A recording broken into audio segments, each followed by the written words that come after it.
Aquest tutorial us guiarà en el procés per esborrar un curs.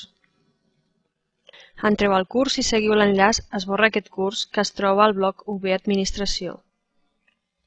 En cas que aquest bloc no aparegui, cal activar l'edició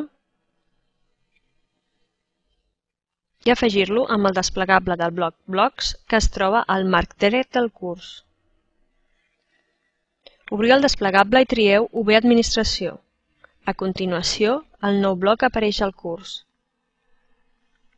Ara ja podeu seguir l'enllaç Esborrar aquest curs.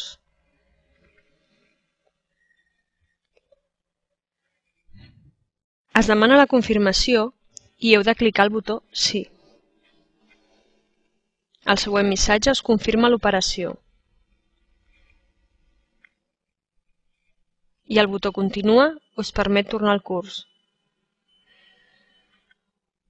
Si teniu qualsevol dubte o problema, contacteu amb el Servei Consultes Docència 24/7 del CRAI que trobeu a la pàgina inicial del campus virtual.